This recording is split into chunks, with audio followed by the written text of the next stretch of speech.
Then verily the first covenant had also ordinances of divine service, in a worldly sanctuary.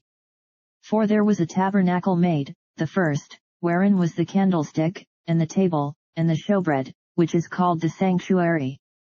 And after the second veil, the tabernacle which is called the holiest of all, which had the golden censer, and the ark of the covenant overlaid round about with gold, wherein was the golden pot that had manna, and Aaron's rod that budded, and the tables of the covenant, and over it the cherubims of glory shadowing the mercy seat, of which we cannot now speak particularly.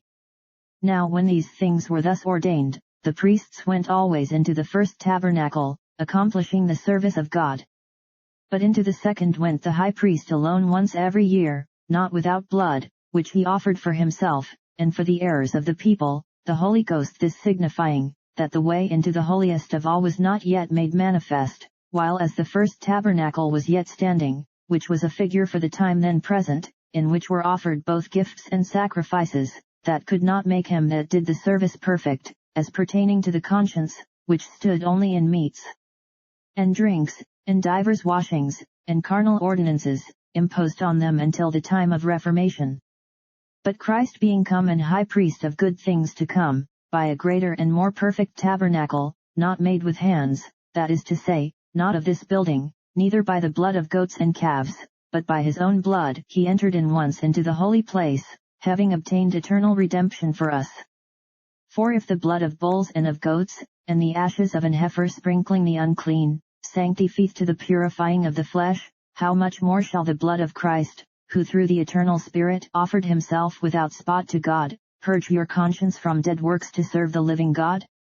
And for this cause he is the mediator of the New Testament, that by means of death, for the redemption of the transgressions that were under the first testament, they which are called might receive the promise of eternal inheritance. For where a testament is, there must also of necessity be the death of the testator. For a testament is of force after men are dead, otherwise it is of no strength at all while the testator liveth. Whereupon neither the first testament was dedicated without blood. For when Moses had spoken every precept to all the people according to the law, he took the blood of calves and of goats, with water, and scarlet wool, and hyssop, and sprinkled both the book, and all the people, saying, This is the blood of the testament which God hath enjoined unto you.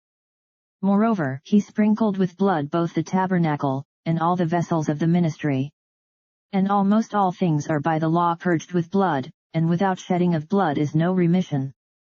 It was therefore necessary that the patterns of things in the heavens should be purified with these, but the heavenly things themselves with better sacrifices than these.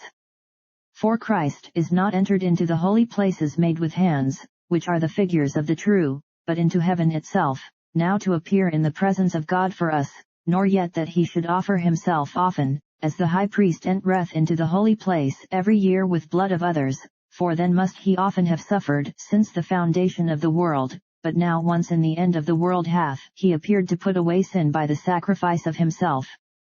And as it is appointed unto men once to die, but after this the judgment, so Christ was once offered to bear the sins of many, and unto them that look for him shall he appear the second time without sin unto salvation.